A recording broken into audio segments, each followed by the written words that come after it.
Olá, ouvintes do Mesa de Debates. Aqui quem está falando é o Guilherme e vamos dar sequência aqui à nossa programação da semana, trazendo aqui debates, conversas e outros temas aí sobre temas, né, para falar a verdade, que são de extrema necessidade para ser discutidos aí frente à conjuntura que nós estamos vivendo, seja do âmbito nacional e seja para o âmbito internacional.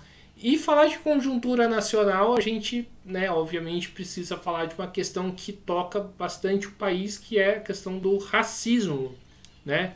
E para falar para falar sobre isso, eu convidei a Dandara.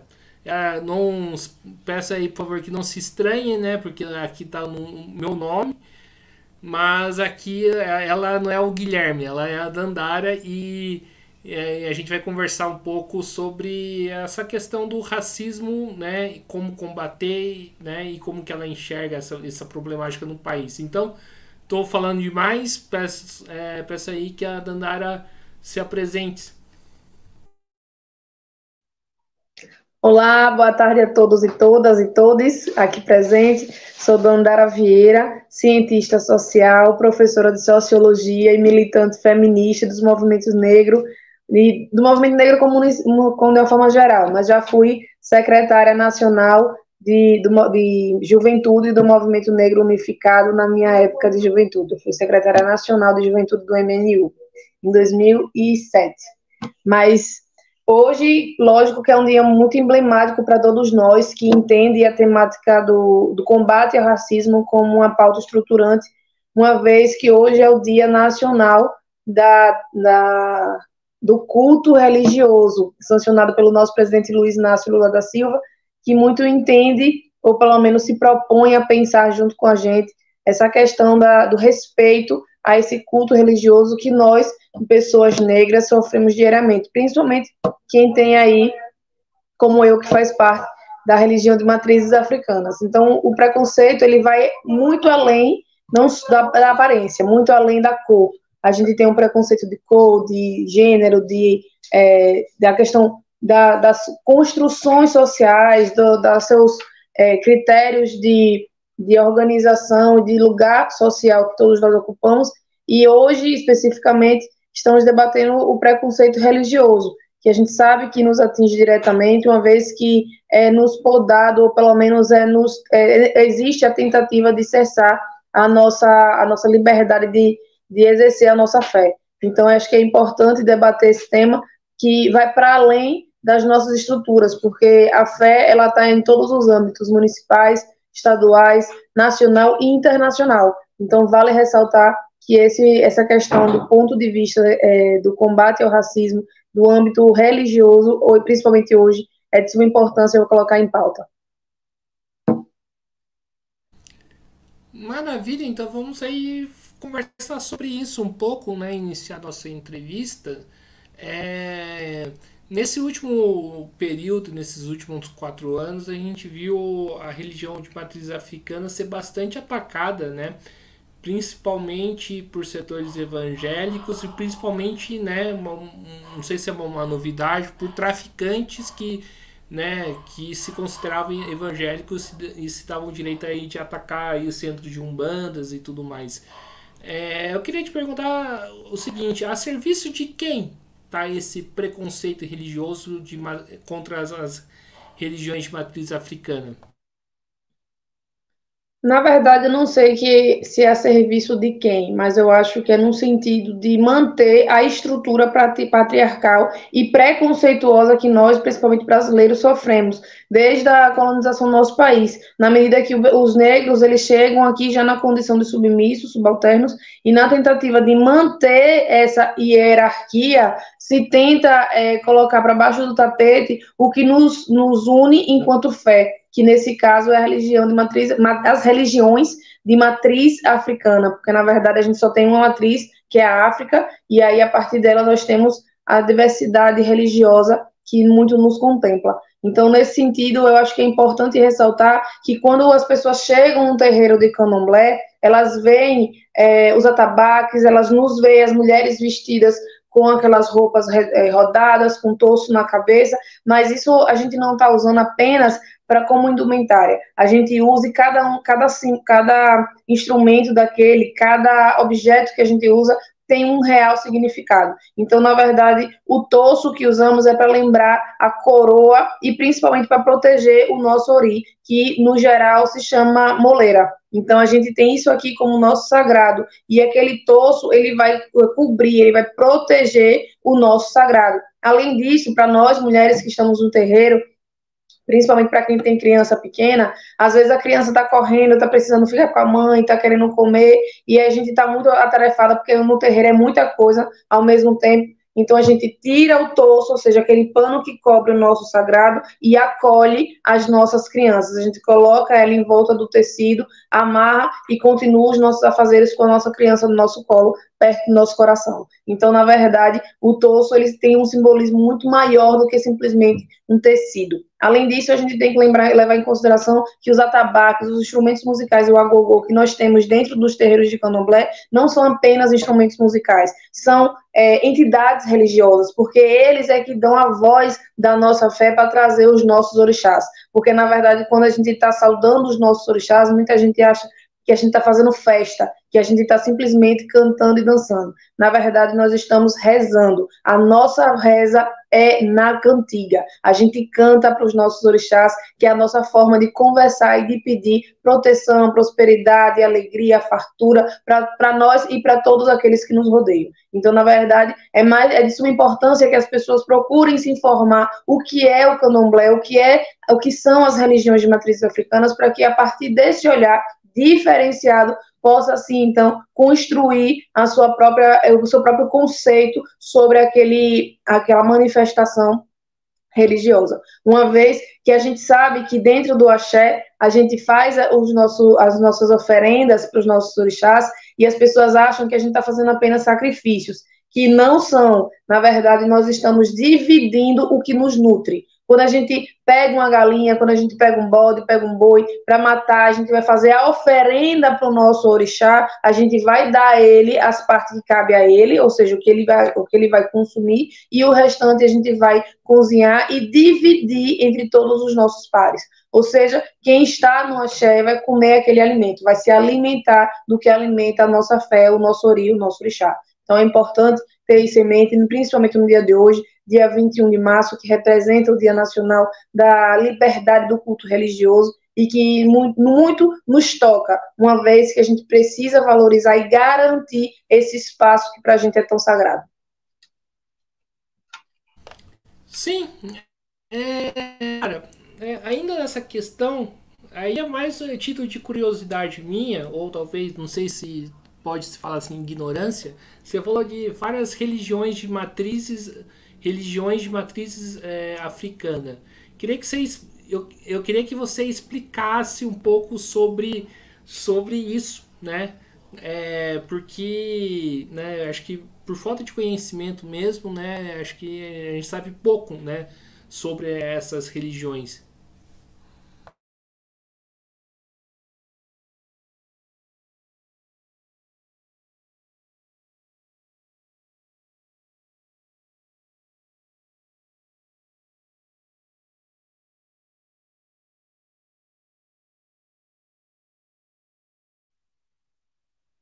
Ai, perdão, tive uma interferência aqui, mas já resolvi. Com relação a essa questão das religiões, a gente fala religiões porque realmente é um apanhado, é um conjunto de crenças que temos dentro desse universo africano. Porque, na verdade, muita gente acha que a África é um país, quando, na verdade, é um continente. E aí, a África ela tem vários povos dentro do seu contexto geográfico e cada um cultua a sua religião. Então, nós temos o candomblé, a umbanda, a quimbanda, tem vários outros fragmentos dessa religião e cada um com seu direcionamento religioso, lógico que com a raiz dos orixás. É isso que nos une, porque, para você ter ideia, a Umbanda é dita como se fosse a primeira religião genuinamente brasileira, uma vez que ela é constituída dos elementos que trazem o caboclo, que seria o índio, o branco, que seria essa questão do cristianismo, que é muito misturado com os elementos do candomblé, que é os orixás. Então, a exemplo do Santa Bárbara, que para o católico é vista como Santa Bárbara, para o candomblé ela é vista como Yansan, que é o meu orixá. Então, na verdade, a gente aqui no Brasil, os negros, quando chegaram aqui, não tinham essa liberdade de poder cultuar a sua fé, de fazer valer a sua crença religiosa, e por isso a gente precisava fazer mecanismos para continuar cultuando aquele santo. Então, foi muito. A gente foi aproximando, os negros foram aproximando essa questão das características de cada orixá aos santos católicos, para que aí sim a gente pudesse cultuar os nossos santos aqui nas terras brasileiras. E aí, para a Umbanda, ela vem trazer também um elemento do caboclo. Então, na verdade, ela junta esses três elementos e aí cria a Umbanda. Então, na verdade, lá na África, nós temos as nações Queto, Jeje, Nagô, que são as linhas de culto religioso, que também são as nações onde tem línguas específicas, cultos específicos, já que no Brasil a gente tem, para além dessas, a gente tem a Umbanda, que é a união desses três elementos importantes de cada religião aí representada. Sim, e só uma curiosidade, você fala da questão dos orixás, né? Como que funciona essa relação que vocês têm com os orixás? São vocês que escolhem? Ou como que funciona? É uma pergunta que parece meio idiota, peço até desculpa a pergunta, mas eu fiquei curioso agora. Não, não se preocupe, não, normal. Veja só, para quem é adepto da religião de matriz africana, para quem é do candomblé como eu, a gente acredita que a gente já nasce escolhido pelo orixá. O nosso orixá nos escolhe na hora que a gente nasce. Então, na verdade, a gente tem o orixá como um anjo da guarda, aquela entidade que vai nos guiar, nos proteger, e entendemos que os orixás, nenhum orixá é melhor do que o outro. Todos eles têm, cada um com a sua qualidade, cada um com as suas especificidades, mas todos em equilíbrio. Nenhum é melhor ou mais está acima do que o outro. Então, na verdade, os orixás, eles trazem os elementos da natureza com a essência deles. Então, tem aqueles orixás que é mais próximo do vento, como é o caso do meu orixá, que é Yansan, ela traz o elemento vento, fogo, chuva, esses são os elementos de Yansan. Mas a gente também tem Oxóssi, que traz a questão das matas, a questão do cuidado com essa questão do espaço ambiental, que a gente precisa tomar muito, ter um olhar diferenciado, e ele nos ensina, nos estimula a entender e a buscar o equilíbrio com a natureza a partir das matas. Na medida que a gente também tem Oxum, que o equilíbrio dela vem através da cachoeira, através da água doce, através de Iemanjá, a gente tem o mar, então a gente cultua a rainha do mar, a mãe de todos os peixes, a mãe que vem das águas salgadas, que seria Iemanjá. E aí cada um com o seu elemento, mas todos sempre trazendo o equilíbrio para as nossas vidas e para o meio em que vivemos. Então, na verdade, os orixás, eles nos ensinam que primeiro a gente tem que ter equilíbrio, tem que tentar entender o outro e buscar nessa compreensão equilibrar o que nos mantém equilibrados e o outro, para que nenhum ficar superior ao outro. Então, na verdade, o orixá nos escolhe quando nascemos e nos acompanha até quando morremos. E aí, o orixá, ele nasce para você e você passa a conhecer o seu orixá quando você passa a caminhar para um axé, ou que também pode ser conhecido como roça, como ilê, é o mesmo nome que se dá à casa de santo, a casa do orixá. Então, quando eu digo, eu vou na roça, eu vou na minha roça, eu vou na casa do meu pai de santo, eu vou no ilê, então estou indo na casa do meu pai de santo. São vários nomes que se dá ao mesmo lugar. E é nesse lugar onde o nosso babalorixá, ou Ialorixá, porque Iá quer dizer mãe, orixá, mãe de orixá, ou babalorixá, porque babá quer dizer pai, pai de orixá. Então, é esse sacerdote ou essa sacerdotisa que vai fazer o jogo de Fá, que é o jogo de Búzios, e lá ele vai descobrir qual é o santo, qual é o orixá que rege o seu ori, que rege a sua cabeça. Muito legal, muito legal. São informações que eu particularmente não sabia e fiquei bastante satisfeito aí de conhecer, né? Acho que é importante a gente conhecer, né, sobre essa questão que é, conforme eu falei, que é de extrema importância aí para entender o Brasil. Mas vamos avançar um pouco mais nessa discussão, não na discussão religiosa, né, mas sim na discussão do racismo. A gente sabe que o racismo é algo, né, digamos assim, enraizado na história do Brasil. Para você, como que a gente, né, rompe com o racismo brasileiro, né? Como que a gente rompe com, a, digamos assim, com essa chaga histórica que o Brasil vive?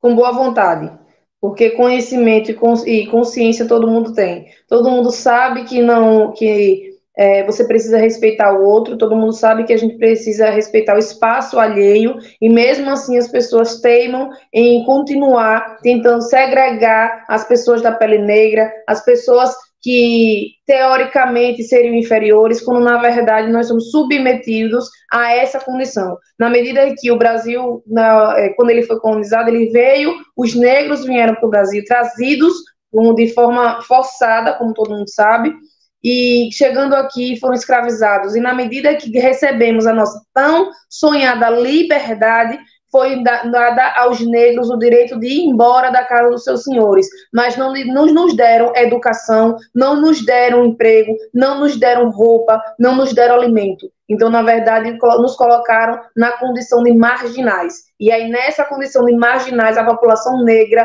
periférica do Brasil precisou catar papelão, plástico que tinha na rua, colocar embaixo do braço e subir o morro, e assim surgiu as favelas no nosso país. Então, é por isso que temos as favelas e é por isso que precisamos entender essas construções históricas, essas construções milenares, que precisam ser levadas em consideração no contexto social em que elas foram produzidas, e não apenas como renegadas à margem de uma sociedade historicamente arcaica, historicamente preconceituosa, historicamente patriarcal. Então é necessário que o preconceito, para ele ser destruído, diluído, é necessário que as pessoas tenham não só apenas a consciência, mas que tenham boa vontade de entender como que se dá esse contexto social da população negra, e aí sim, a partir desse contexto histórico, como é que a gente pode estar tentando desconstruir essa estrutura que se coloca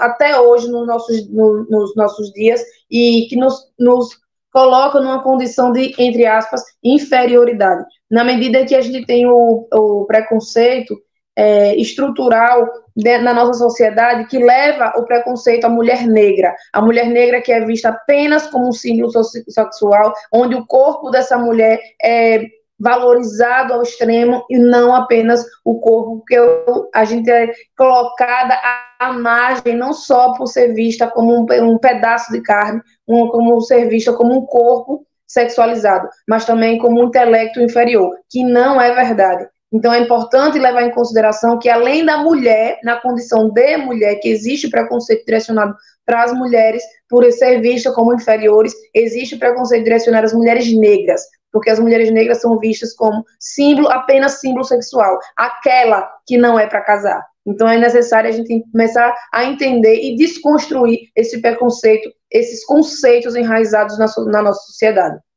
Então, a gente tem o preconceito direcionado às mulheres negras, a gente tem o preconceito direcionado à nossa juventude, que é a juventude negra, especificamente, quando a gente não tem condições de deixar um jovem sair de casa por ter medo da polícia barrar ele, simplesmente porque ele está com o capô levantado do casaco, porque a polícia vai achar que ele é marginal, porque ele é negro, ele tem cabelo crespo, ele pode ter cabelo dread, então por ele ter esse estereótipo, ele é visto como marginal. Mas eles não levam em consideração que o dread, o nosso cabelo, é símbolo de resistência. O nosso cabelo dread, ele traz à luz o que também chamamos de religião do reggae. A gente traz à luz todo um contexto histórico daquele dread. Não é simplesmente um cabelo enrolado. A gente tem que levar em consideração que mulheres negras que usam cabelo cacheado, isso aqui é símbolo de resistência, porque a gente não abre mão do que nos traduz para alisar e ser mais um rosto, tentando se igualar a essa população branca que nos acompanha desde 1500. Então, na verdade, cada coisa que existe nos nossos corpos, cada traço, cada símbolo é um movimento, é um registro da nossa sobrevivência através da nossa resistência. Então, na verdade, o preconceito, para ele ser desconstruído, ele precisa as pessoas precisam abrir a mente e se colocar à disposição para entender os contextos sociais históricos que nos traduzem. Porque nós não somos apenas pessoas de pele negra, nós somos pessoas que têm melanina, nós temos queloide, nós temos vitiligo, nós temos anemia falciforme, são coisas específicas da população negra. E isso precisa ser entendido para que a gente possa, assim, levantar uma consciência a partir desse entendimento e, a partir dessa consciência, começar a quebrar esses comportamentos historicamente construídos na nossa sociedade. Fala um pouco mais dessa questão do cabelo, que eu também fiquei curioso também. Você tem a ver com religião, né? Qual que é a origem, né, do dread? No caso que você falasse um pouco mais. No caso do candomblé, nós raspamos a cabeça para fazer a oferenda ao nosso orixá. Quando o nosso orixá vai nascer, o nosso babalorixá ou a nossa ialorixá vai raspar com a navalha a nossa cabeça, ou seja, o nosso ori. Como não vai raspar apenas isso aqui, vai raspar a cabeça toda e vai entregar os nossos cabelos aos nossos orixás. Isso vai junto com o culto de iniciação do Iaô. Iaô é a palavra que se dá à pessoa que está se iniciando no candomblé ou na umbanda. Já no caso do pessoal dos rastafares, o dread, ele é constituído por elementos que trazem à luz a nossa resistência, porque na verdade ele vai sendo, é um cachinho que ele vai sendo enrolado. Aí, à medida que ele vai crescendo, a pessoa vai enrolando e vai colocando aqui dentro da raiz e vai puxando. Então, ele vai começar a criar nós. Aqueles nós representam as nossas resistências. E na medida que o cabelo vai crescendo, ele vai se aproximando da terra, o que nos remete a conseguir ficar mais próximo do que traz a nossa energia, do que aproxima da energia. Então, é como se o nosso cabelo estivesse puxando a energia da terra e vai nos alimentar de energia. Então, na verdade, o nosso cabelo negro, cabelo crespo, ele não é simplesmente um cabelo, ele também é símbolo de resistência. Na medida que a população negra também transforma o nosso cabelo em tranças. Quando a gente coloca as tranças no nosso cabelo, principalmente as tranças na avó, com aqueles designs aqui, não são apenas um penteado. Na verdade, aquelas tranças remetem a um momento histórico em que os nossos negros escravizados precisavam fugir e não sabiam para onde ficavam, a exemplo, o Quilombo dos Palmares, onde viveu o Zumbi dos Palmares e Dandara, os dois líderes negros do nosso país. Então, na verdade, os negros faziam as tranças para mostrar quais eram os caminhos que eles deveriam seguir. Então, na verdade, as tranças, elas não eram só para embelezar, mas era também para mostrar como se fosse um mapa para onde deveríamos ir. Então, isso é símbolo de resistência. É importante entender esses contextos, é importante entender esses elementos para que a gente possa entender o que significa o negro e a negra. Em cima disso que nós estamos conversando, o Dandara, surge aí um tema que eu estava pensando agora. Na verdade, surge duas questões, mas vou levantar essa aqui primeiro, que é a questão, né, do debate, do chamado debate da apropriação cultural, onde muitos setores criticam pessoas brancas, né, de usarem um dread, né, de usarem uma roupa, né, com simbologia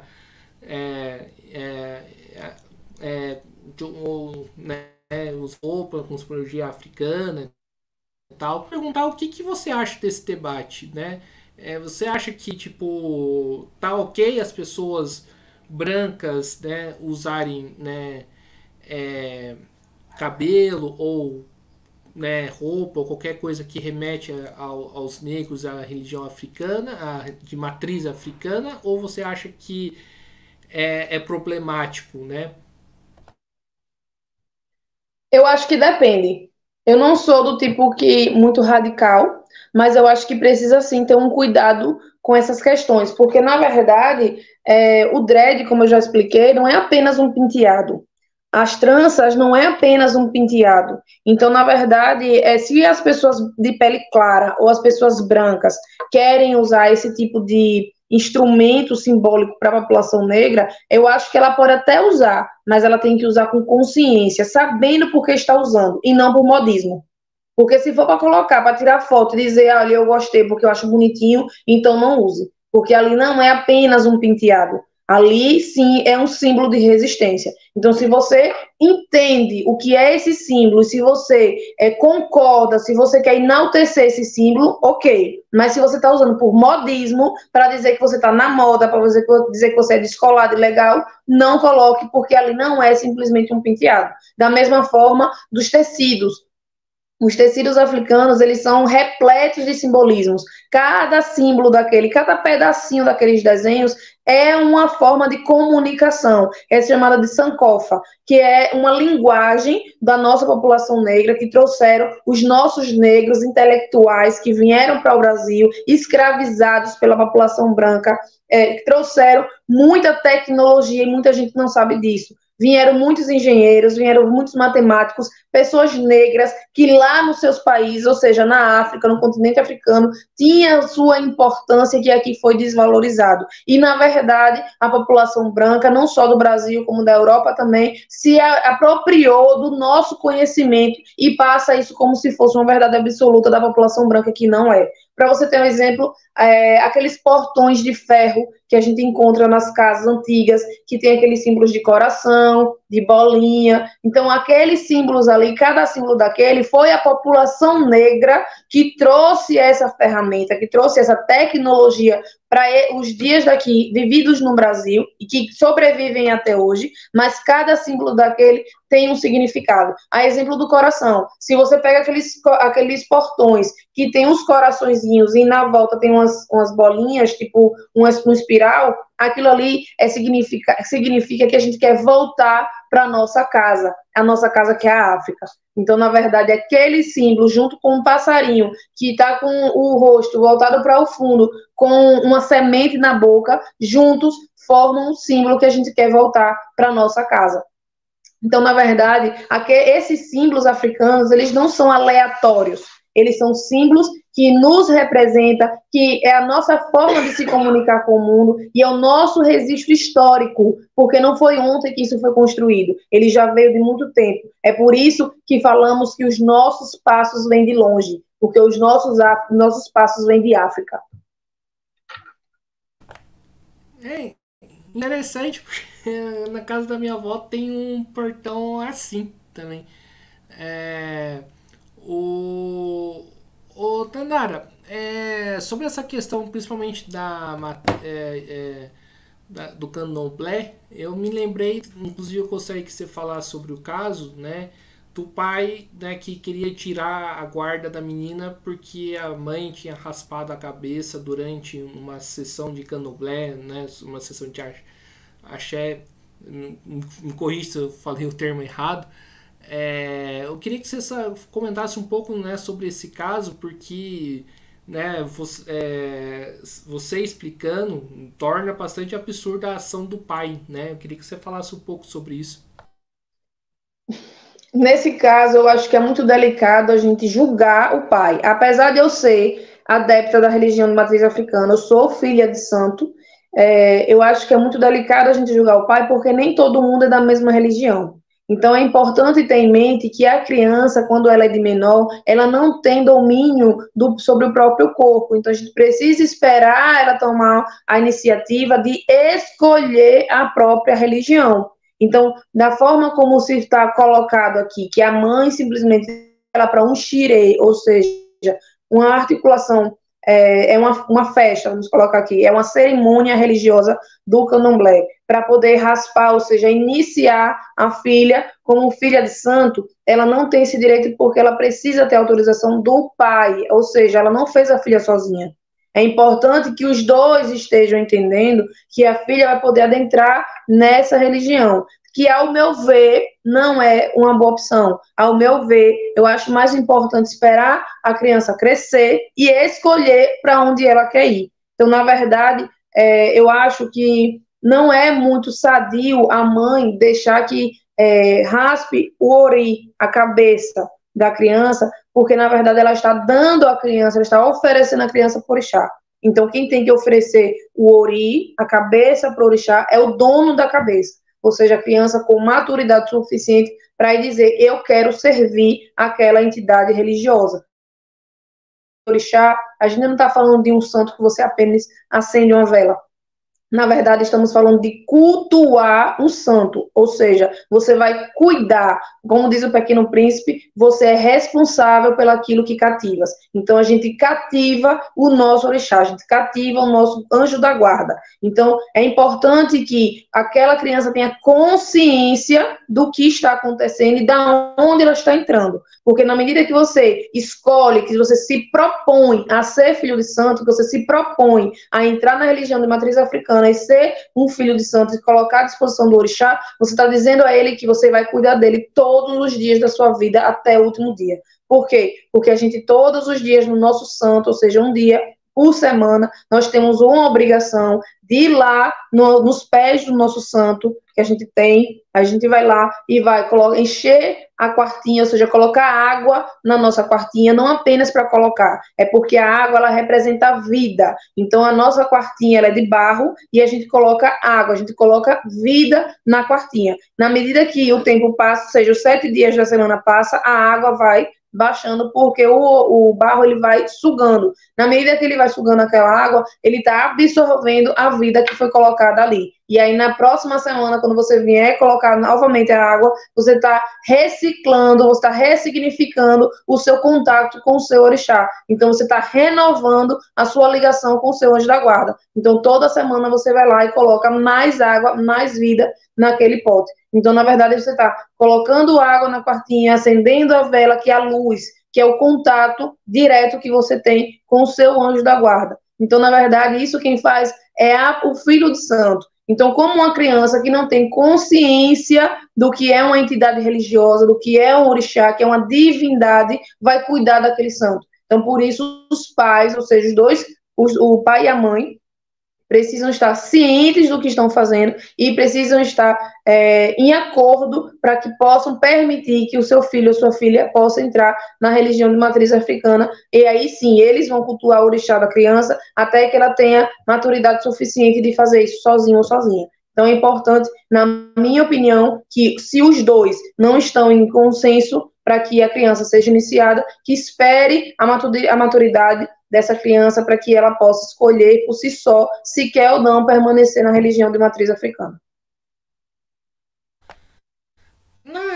Em cima disso, na religião de matriz africana tem esse negócio que tem, por exemplo, na religião católica, que com determinados anos você faz catequese, aí depois você vai para crisma, aí normalmente nesse período você que é de menor, você acaba meio que indo na onda da família ou não?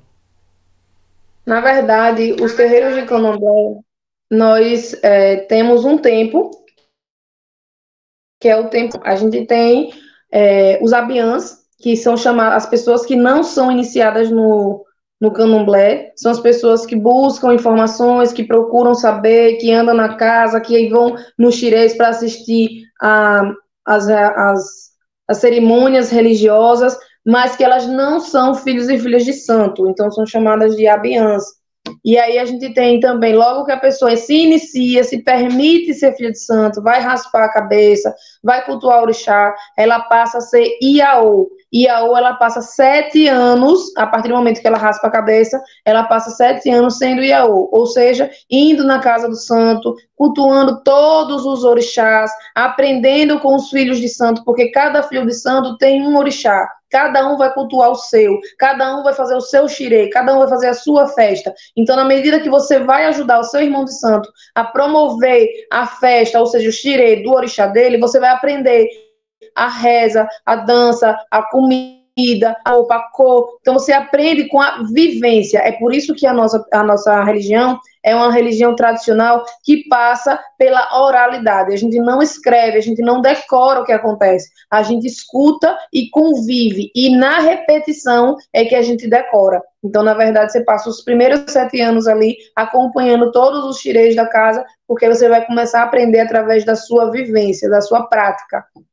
E a partir do momento que você completa os 7 anos, você vai pagar a sua obrigação de 7 anos, e aí o Babalorixá ou a Iemanjá vai te dar um cargo na casa, ou seja, você vai assumir uma responsabilidade dentro da casa, ou se você não assumir a responsabilidade, você passa a ser um ebome, que quer dizer em Yorubá, filho mais velho. Ou seja, um ebome de 7 anos, um ebome de 10 anos, de 11 anos, de 40 anos, que é aquele filho mais velho que tem 40 anos, que foi feito no santo, que nasceu o orixá dele para nesse meio, para que ele possa cultuar. Então, na verdade, a obrigação, além do nosso ebome, é que ele possa repassar os conhecimentos, repassar esses conceitos para os irmãos mais novos, ou seja, Iaô. Então, o ebome, ele vai ajudar o Babalorixá, o Ialorixá e a todos os demais cargos da casa a ajudar a ensinar os nossos Iaôs, os nossos iniciados, para que eles também possam reproduzir essa tradição e que a nossa cultura permaneça viva.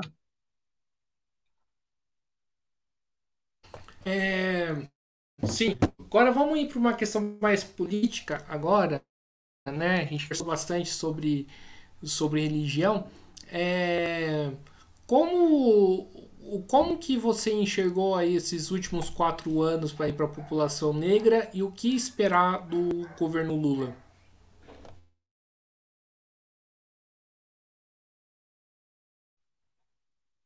Na verdade, eu não enxerguei nada, objetivo, eu não enxerguei nada no governo de Jair Bolsonaro, porque ele não fez literalmente nada. Ele só desconstruiu o que a gente passou tanto tempo para conseguir conquistar, o que é nosso, mas que foi tirado e que a gente precisou conquistar diariamente, na luta, com muito esforço, com muito suor. Então, na verdade, ele destruiu o que a gente tinha conseguido.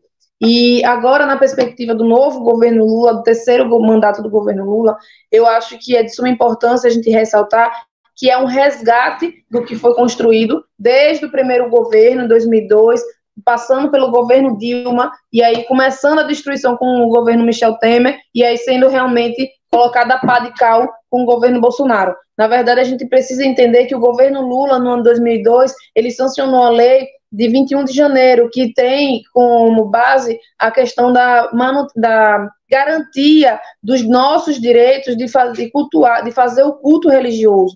Então, na verdade, muitos terreiros, já naquela época, já eram incendiados, já eram invadidos, muitos filhos de santo eram perseguidos, muitas pessoas que não são da religião de matriz africana, mas por ser apenas negro e estar de roupa branca na rua, não precisava nem ser filho de santo, bastava ser enfermeiro de estar na rua, era agredido por acharem que eram pessoas de religião de matriz africanas. Então, na verdade, é importante entender o simbolismo de cada elemento que utilizamos, porque o nosso branco é sagrado.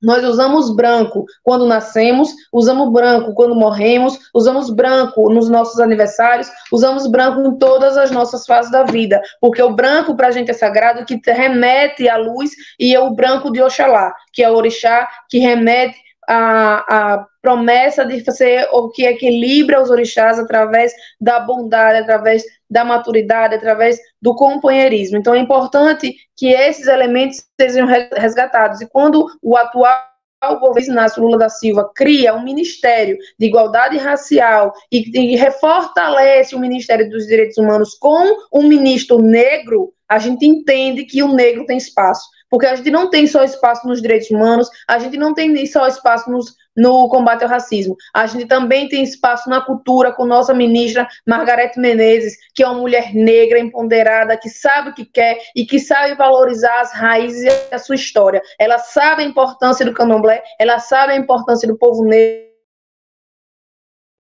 muito nos representa, as nossas raízes. Então, é importante lembrar que não basta ter espaço que seja limitado para negro, mas que precisa ser valorizado a intelectualidade negra, precisa ser valorizado o negro que estuda, que conseguiu, com muito esforço e suor, chegar a um patamar elevado. Na medida que no nosso país,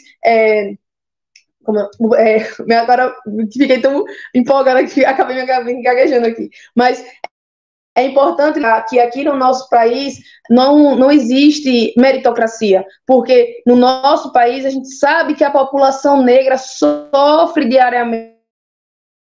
Os nossos estudantes têm dificuldade de entrar numa escola de qualidade. A gente sabe que a população negra tem muita dificuldade de entrar nas universidades públicas, porque esses espaços sempre foram direcionados à elite branca e patriarcal do nosso país. Então é importante ter em mente que resgatar esses valores, resgatar a política direcionada a esta população historicamente massacrada é que vai fazer valer não só a nossa militância, mas também como uma política social que se propõe a garantir o socialismo e a igualdade para todos e todas. Então é importante sim destacar aqui que no nosso país o pessoal muito questiona, ou vocês dizem que meritocracia não existe. Como é que a gente vai dizer que meritocracia existe quando a gente sabe que uma criança negra é ressachada porque tem a pele escura?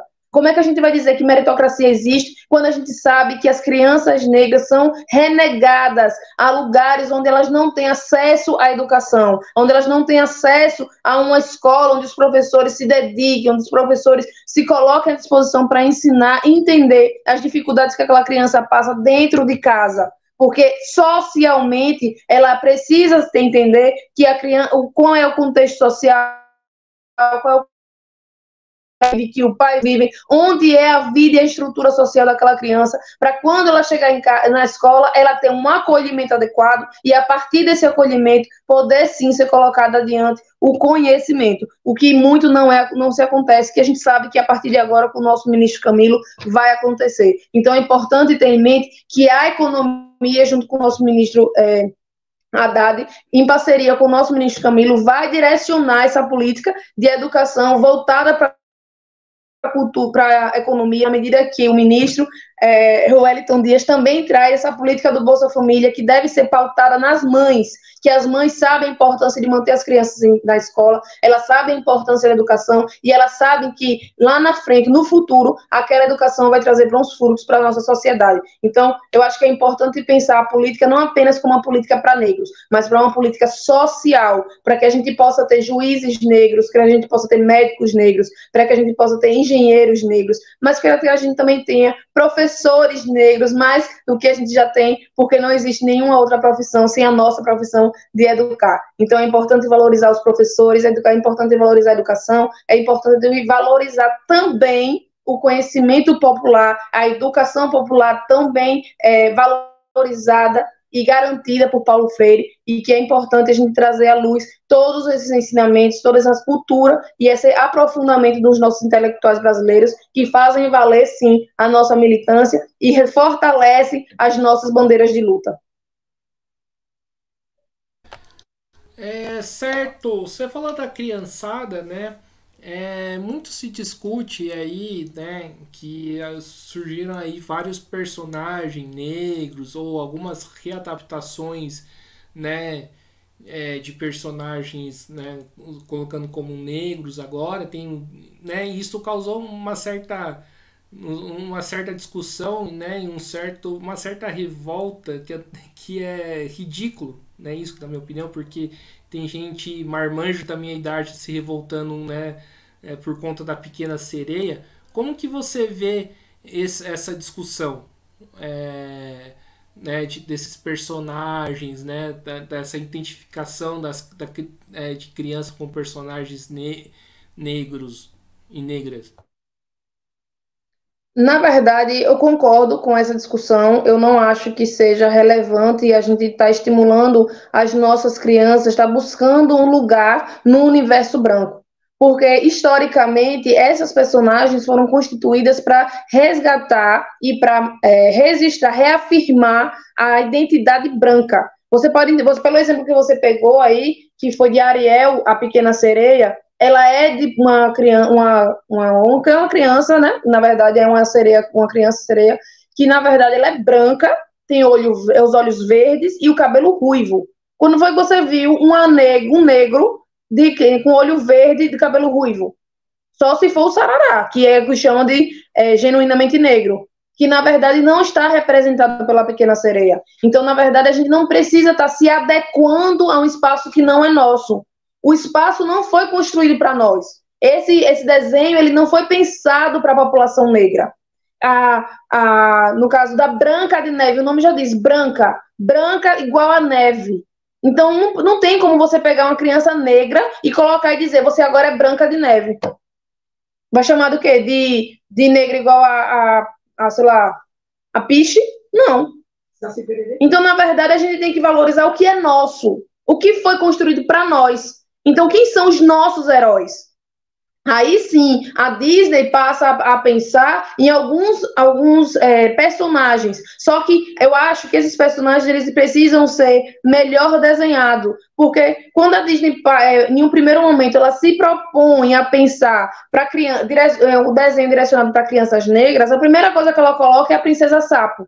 Então, por que o sapo? Justamente o sapo que é visto como aquele animal nojento, asqueroso, que ninguém quer, porque vive na lama, que vive no brejo. E é justamente esse animal que é reproduzido para uma criança negra.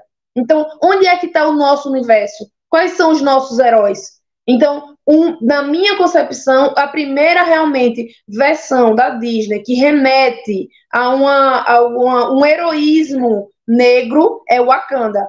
Wakanda para sempre. E aí sim, você traz a estrutura de Wakanda, você tem uma rainha negra, você tem uma família negra e que luta para manter uma estrutura realmente dessa sociedade negra. Então é importante entender que estrutura é essa, e não apenas por ser apenas uma rainha negra, mas porque se você pegar o filme, você vai ver que tem personagens ali, a exemplo da própria rainha, que leva o nome, ela diz, eu sou filha dele, não lembro agora o nome do pai dela, mas ela fala o nome do pai, que remete a um personagem que viveu na vida real na África e que foi realmente um príncipe. Aí sim, você tem a construção do resgate histórico da população negra no universo infantil. Mas a partir do momento que você tem um olhar diferenciado para essa conjuntura, não basta simplesmente pegar um rascunho de uma princesa e dizer, olha, agora a princesa Sapo é uma princesa porque ela saiu do brejo. Não, porque negro não sai do brejo.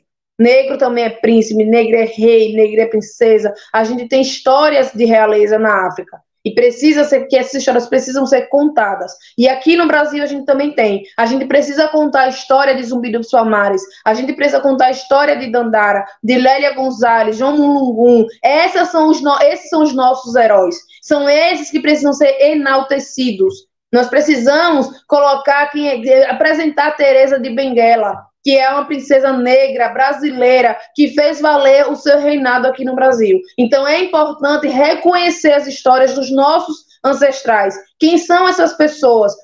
Quais foram as contribuições que eles deram para a nossa sociedade? Porque hoje estamos aqui. E aí todo mundo fala, mas esses passaram muito tempo. A gente não tem heróis atuais? Temos heróis atuais. Nós temos, como é o nome dela? Marielle Franco, que foi assassinada. A gente sabe que ela foi assassinada, mas Marielle Franco deixou o seu legado. Nós temos Glória Maria. Mas Glória Maria trabalhou na Globo, não importa. Ela foi uma negra que se percebeu como negra e se colocou na condição de intelectual negra. E ela se assumia como tal. Então, ela usou o cabelo como ela bem quis, ela assumiu a identidade dela, ela negou até a morte, deu a idade que ela tinha, porque é um direito que ela se permitiu ter. A gente pode achar besteira dizer a idade, mas ela disse, eu não quero dizer e não vou dizer. Então, é importante que a gente tenha esse empoderamento, não só apenas das mulheres, mas também da população negra. É importante entender quem são os nossos heróis e quem são as nossas heroínas. Quem são essas mulheres que trazem na sua raiz, na sua história, esse legado da nossa população e como a gente pode estar reproduzindo para as futuras gerações. Não apenas as gerações negras, mas para todas elas. A indígena, a quilombola, a branca, todas as gerações. É importante que todas saibam o seu legado. Que os brancos entendam quem são os seus heróis brancos. Que os negros conheçam os seus heróis negros. Que os indígenas conheçam os seus heróis indígenas. Quem são essas figuras emblemáticas? Quem são essas pessoas que lutaram e que lutam até hoje combatendo o preconceito, combatendo esse racismo estrutural da população indígena? Como dizem, vamos fazer hoje um programa de índio. Não é programa de índio estar na frente da televisão sem fazer nada, porque índio não é preguiçoso. Cada um com a sua história, cada um com a sua essência. Então é importante entender o que a gente fala, por que falamos e para quem falamos. Porque muito se tem aqui, não sei se você já ouviu falar, quando um menino está na adolescente, ele vai sair, ele faz, vou ali, vou pegar uma nega. Ele não sabe nem o que ele está dizendo. Porque pegar uma nega, nega, nesse sentido, nega, vem do vocabulário do português arcaico de 1500, quando o português ainda não era pronunciado da forma como pronunciamos hoje. Algumas letrinhas eram engolidas, como o C e assim sucessivamente. Então, na verdade, vou ali pegar uma negra, ele está se referindo a uma negra que era escravizada e era colocada na senzala para servir a vários negros africanos que estavam ali dias e dias sem nada.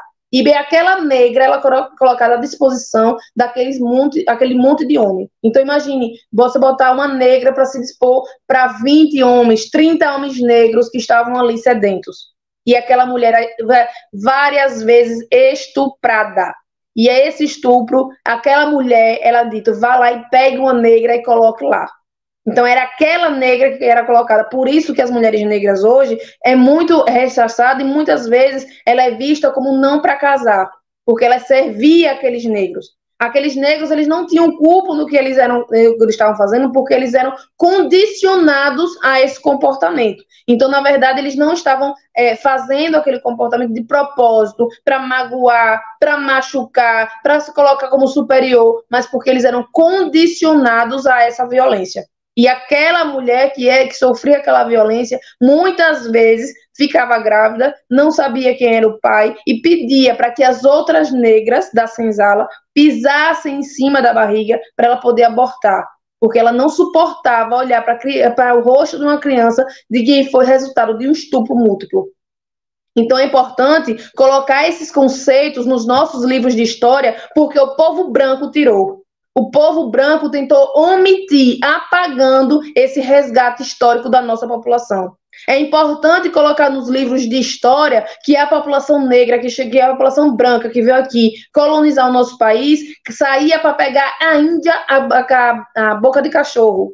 Pegar aquela Índia, que eu vou soltar o cachorro para pegar. Muitas vezes aquela Índia, quando aquela Índia estava grávida, os portugueses apostavam 1 litro de cachaça, um pedaço de tabaco, e era qualquer besteira eles apostavam para saber, é menino ou menina? E aí depois abriam a barriga da Índia viva, tirava o feto e quem acertasse o sexo ganhava a prenda.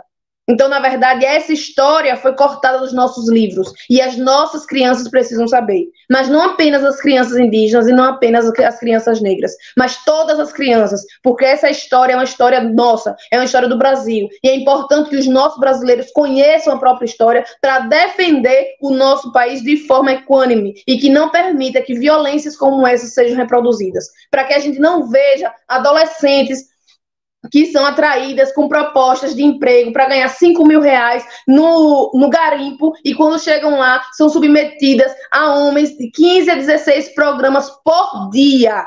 Por dia. E isso eu estou falando na atualidade. São submetidas a fazer 15 a 16 programas por dia e, na verdade, não vão para lá para fazer limpeza, como disseram que é limpar o chão, para servir de empregada. Na verdade, elas vão lá para servir de depósito para aqueles homens que estão lá no garimpo. São adolescentes que estão sendo levadas para lá e que hoje o governo Lula está, sim, fazendo a política que deve, a política de desmembrar essa quadrilha, desmembrar esse sistema reprodutor do nosso preconceito, reprodutor do nosso patriarcado, da nossa estrutura machista que vem trazendo a degradação das nossas mulheres. Então é importante que essa história sirva para que a gente entenda o que aconteceu no passado e o que está acontecendo nos tempos odiernos. Não dá para simplesmente reproduzir um comportamento achando que isso é normal. Não é normal violentar um ser humano. Não é normal violentar uma mulher. Não é normal a gente normalizar, achar que é normal com esse tipo de comportamento fugaz, esse tipo de comportamento selvagem e violento. Então, é de suma importância que essa consciência ela venha do contexto histórico da nossa sociedade, que não seja omitida os contextos históricos, que a população consiga enxergar e consiga olhar de forma crítica esse contexto histórico e, através desse olhar crítico, ela traga para a própria realidade social como isso está sendo reproduzido nos nossos tempos e como isso pode ser combatido para que as nossas vidas, os nossos corpos sejam, sim, efetivamente garantidos a nossa liberdade de direito, de expressão e de sobrevivência. Então vamos aí para a última pergunta, né? Falar um pouco aí, né, de educação. No começo aí dessa live você disse, né, da importância, né, do conhecimento, da importância da boa vontade, né, para combatermos o racismo, né? Como que você enxerga aí o avanço aí não sei se eu estou falando um termo errado, de uma educação antirracista? Então, é como eu falei, na verdade, essa educação, você vai ensinar a não usar determinados termos, a não chamar, porque, por exemplo, não é preconceito você me chamar, ô nega, faça isso, ô preta, vem aqui. Não é preconceito. O preconceito está no subjetivo, no adjetivo.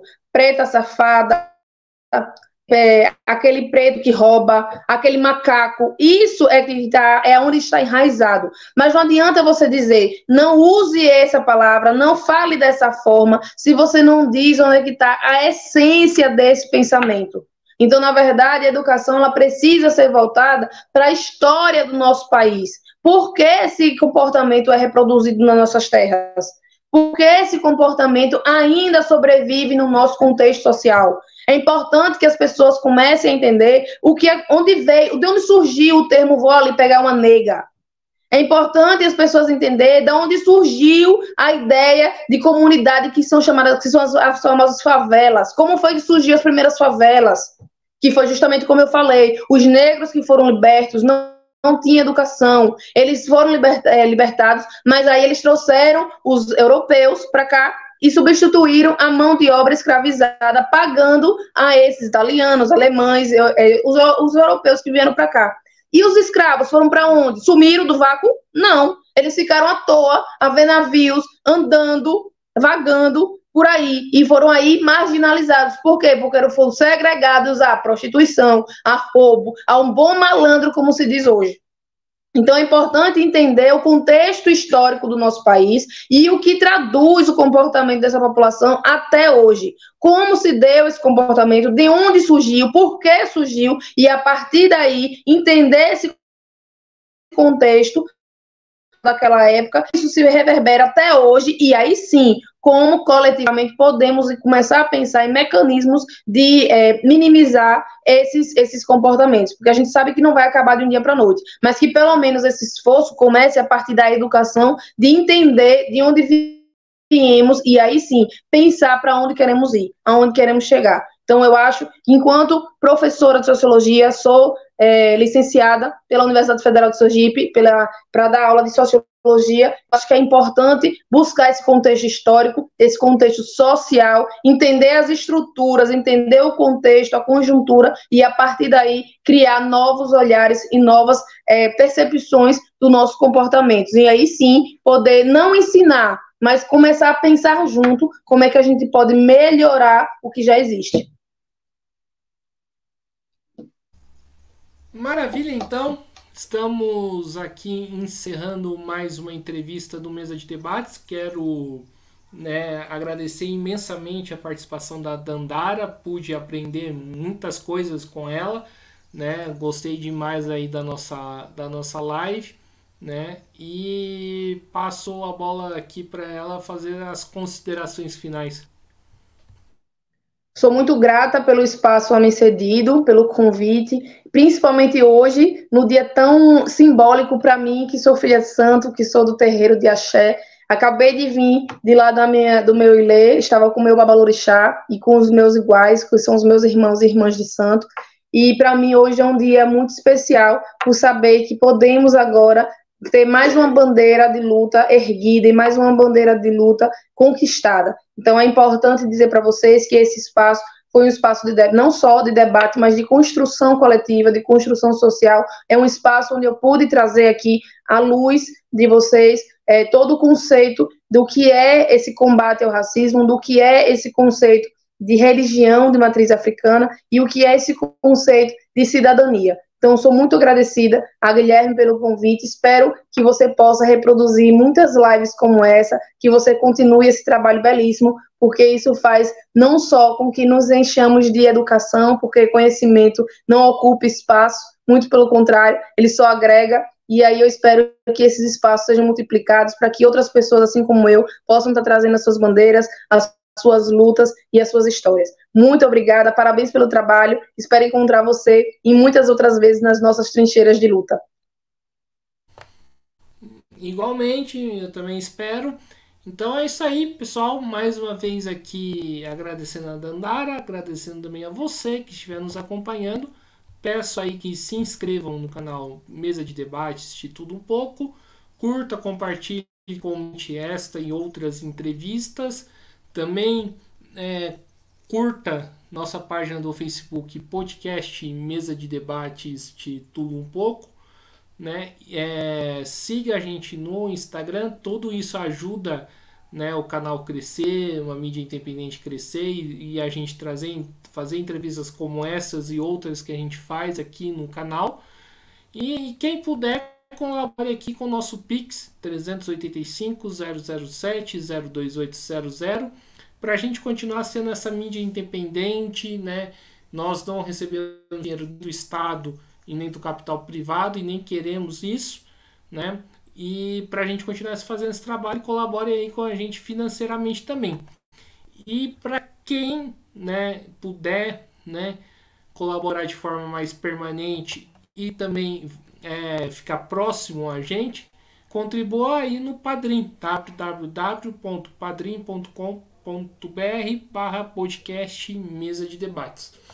Então é isso aí, pessoal. Por hoje é só. Forte abraço aí a todo mundo e fui.